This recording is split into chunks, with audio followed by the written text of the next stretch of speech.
बड़ी दुखदायक घटना हुई है जिसमें हमारे 4 जवान शहीद हुए हैं। पूरा इलाका जो है आज इस गम में है कि मैं रास्ते में ही देखते आ रहा था कि हर लोग अपने घरों से बाहर होके नम आँखों से शहीद को श्रद्धांजलि दे रहे थे। और उसी की कड़ी में आज इस गाँव के जसवंत सिंह जी, जिनको हम शहादत जिन्होंने दी है, हम ईश्वर से प्रार्थना करते हैं कि उनके परिवार को, उनके बच्चों को ईश्वर हिम्मत दे कि इस सदमे को वो बर्दाश्त कर सके और भगवान उनके अपने चरणों में वास दे। क्या कहेंगे, पाकिस्तान लगातार इस तरह से जो हरकतें कर रहा है, एक्सपोज भी लगातार हो रहा है और सिक्योरिटी फोर्सेस भी लगातार डटी हुई, क्या कुछ कहेंगे इस एनकाउंटर? देखिए, सिक्योरिटी फोर्सेस हमारी सक्षम हैं, बॉर्डर में मजबूती है, जो भी आएगा वो वापस नहीं जाएगा। पाकिस्तान की इन हरकतों में से जो पाकिस्तान का आज कंकाल होना, पाकिस्तान की जो हालत है पूरे विश्व में, पूरी दुनिया में सब लोग जानते हैं कि उसने हमेशा एक ही काम किया है, उग्रवाद पालने का। आज वही उग्रवाद उसको ख़त्म करेगा। अब चंद दिनों के बाद इसके रिजल्ट्स आपके सामने होंगे। क्या लग रहा है, OGWs जिस तरह से मदद पहुंचा रहे हैं तो अब ये क्लियर हो चुका है कि मददगार यहीं पर है? देखिए, जो मददगार करने वाले हैं वो देश के सबसे बड़े दुश्मन हैं। जिन्होंने किसी को पनाह देने का काम करेंगे उनको भी बख्शा नहीं जाएगा, चाहे वो कोई भी हो। ये वो आतंकी तो लड़ाई उनकी अपनी लड़ाई है, उनकी अपनी जंग है। पाकिस्तान अपना सीज फायर ब्रेक किया, डेली ब्रेक किया होता है। कौन सा सीज फायर है? तो इसलिए कहने का मकसद है पाकिस्तान तो अपनी काम कर रहा है जी, इंटरनल तो हमारा है ना। ये किसका काम है? ये तो हमारी जिम्मेवारी है, हमारी सरकार की जिम्मेवारी है, हमारी रिस्पॉन्सिबिलिटी है। और इतना बड़ा देश है, इतने बड़ा डिफेंस मिनिस्ट्री, इतनी बड़ी होम मिनिस्ट्री, और जम्मू कश्मीर में आज तक जम्मू की स्टेट जाने के बाद, यूटी बनने के बाद, आज स्टेट के पल्ले पुलिस नहीं है। किसको कंट्रोल करना है? और एक बच्चा भर्ती नहीं हुआ पूरे 10 साल में, और 10 साल में जब कोई बंदा भर्ती नहीं होगा, आप उम्मीद करोगे कि बुढ़े लड़ाई लड़ेंगे? अब मुझे बताओ, जो लाल सिंह यहाँ 34 किलोमीटर पैदल बॉर्डर चल रहा था 2004-5-6 में, आज लाल सिंह उसका उस बराबर हो सकता है? हर चीज का समय होता है, उम्र का समय होता है। आपने उन एक भर्ती ना करने से जवान लड़के घरों में बेकार बैठे हैं और पूरा का पूरा सिलसिला खत्म है। हमारी राय है कि अगर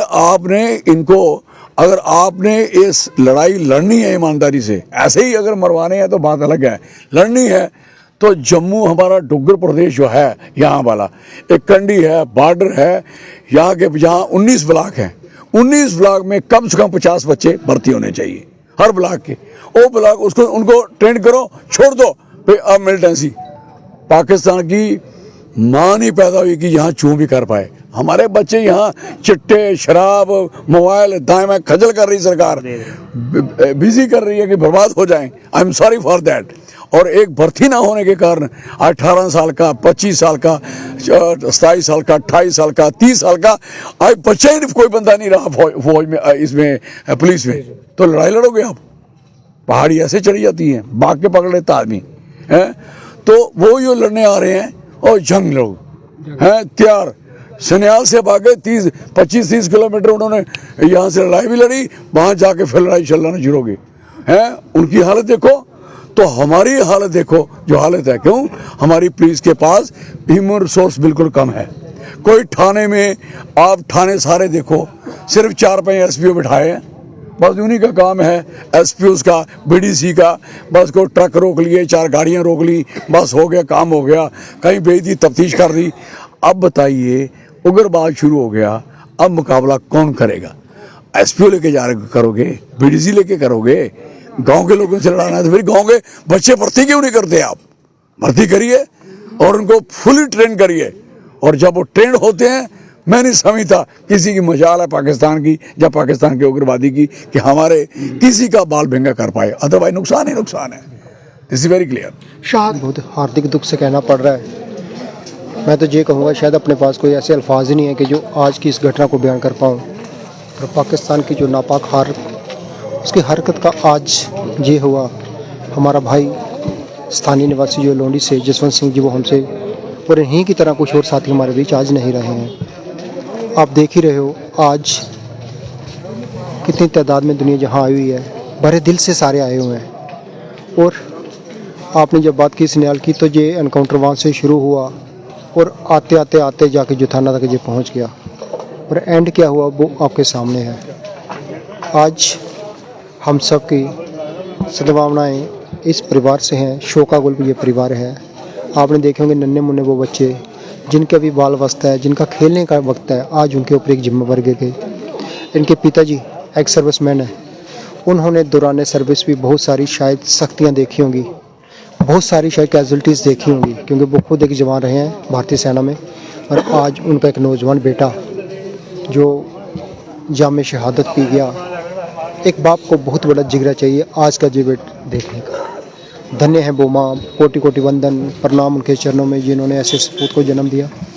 और आज इस उम्रदराज एज में भी उनका अगर हौसला देखो, मैंने देखा पिताजी से सुबह में मिला जब, तो वो मुझे कह रहे कि मुझे फ़ख्र है मेरा बेटा शहीद हुआ, देश के लिए हुआ। और भाई साहब कहना बहुत आसान है, किस दिल से उन्होंने ये बात निकाली होगी, मुझे सुनने में विश्वास नहीं हो रहा कि क्या ये निकल सकते। और वो बाप, उनको भी कोटि कोटि वंदन, जिनका आज भी जज्बा, जो सरहदी लोग हैं। और आज पता चला कि ये सच में शेर हैं। ये दुनिया फ़ानी है, जो आया है उसको एक दिन जाना है। बेवक्त जाने का गम ही कुछ और होता। और आज अगर हम उन पिताजी का जज्बा देखें, शायद उनको जितना गम है इतना फ़ख्र भी है, क्योंकि मैं उनकी जुबान से सुना, उन्होंने मुझे बोला ये कि मुझे फ़ख्र है मेरा बेटा शहीद हुआ। आज हम यही कहेंगे हमारी गवर्नमेंट जो है वो संज्ञान ले, ताकि आए दिन ऐसे चिराग ना बुझे, शांति का माहौल बने। मगर अगर पड़ोसी देश शांति नहीं चाहता, तो फिर ये अशांति जो हमारे घरों में, हमारे समाज में बिखरी है, ये उधर बिखरे, हमें लगे टिट फॉर टैट होगा। सबसे पहले तो मैं अपने वीर जवानों को श्रद्धांजलि देता हूँ। जैसे आज देखा आपने, पूरा जम्मू पूरा उमड़ा है, जहाँ सब श्रद्धांजलि देने के लिए आए हैं। एक बड़ी दुखद घटना हुई है। और ये जो बच्चे शहीद हुए हैं, हम पर्सनली इनको जानते थे, कई बार आना जाना रहा डीएसपी के ऑफिस। तो मैं डीएसपी साहब की भी सराहना करना चाहता हूँ कि उन्होंने बड़ी बहादुरी से लड़ाई लड़ी और थोड़ी सी टुकड़ी लेके वो वहाँ पहुँचे। तो उन्होंने पूरा घेराव किया था, लेकिन कुछ टाइम लग गया बाकी लोगों को आने में, तो इतनी हमारी कैजुअलिटी हो गई। तो ये भरपाई पूरी तो हो नहीं लग सकती, लेकिन हमें गर्व है अपने वीरों पे, जवानों पे, अपने भाइयों पे, कि जो पाकिस्तान के नापाक इरादे हैं वो जहाँ कामयाब नहीं होने दे रहे हैं। और अपना भाईचारा और एकता हम रख रहे हैं, हमारे नौजवान साथी, तो सच्चे मन से श्रद्धांजलि देते हैं। रही बात पाकिस्तान की, पाकिस्तान आए दिन ये हरकतें करता है, तो मैं अपनी हुकूमत को, अपने केंद्र सरकार को भी ये रिक्वेस्ट करना चाहता हूँ कि पाकिस्तान से बदला लिया जाए। पाकिस्तान कभी भी ये छोटी छोटी पीछे मुड़ेगा नहीं, तो मुंह तोड़ जवाब देना चाहिए पाकिस्तान को। और हमारा भारत का जो ये दुर्घटनाएं हो रही हैं, ये रुकनी चाहिए। तो मैं इनके साथ ही सच्ची श्रद्धांजलि देता हूँ अपने वीरों को। जय सर, हमारा तो भाई था, जैसे परिवार का मेंबर होता है, और लोकल हैं हम यहाँ के, तो बड़ा अफसोस है, एक भारी हृदय से हम ये बोल रहे हैं। और उसके साथ ही गवर्नमेंट ऑफ इंडिया को ये संदेश भी देना चाहते हैं कि आप अपने लेवल पे कोई भी डिसीजन लें, हम पॉलिटिकल, सामाजिक और ऐसे भी आपके हर निर्णय के साथ होंगे, जिससे इस जो वारदात हुई है, जहाँ उग्रवादी जो इस समय वारदातें कर रहे हैं और शरारत जो कर रहा है हमारा पड़ोसी मुल्क, उन वारदातों में विराम लग सके। एक बात। दूसरी बात, मैं यही कहना चाहूँगा कि रोज़ रोज़ की जो किचकिच है ये ख़त्म होनी चाहिए, कि बात करो या बार करो, आर करो या पार करो। बड़े दुखी हृदय से बोल रहा हूँ कि आपको कोई सख्त कार्रवाई करनी चाहिए, कि रोज़ रोज़ का आज 2 हो रहे हैं, कल 3 हो रहे हैं, 15 दिन के बाद फिर 3 हो रहे हैं, फिर 4 हो रहे हैं। और ख़ास तौर पे अभी मैं देखूं तो डिस्ट्रिक्ट कठुआ में, हीरानगर के आसपास के जो इलाके हैं, बिलावर हो गया जहां मेला में हुआ था, ये सारी वारदातें जो शांति प्रिय ये इलाका था यहाँ पे हो रही है।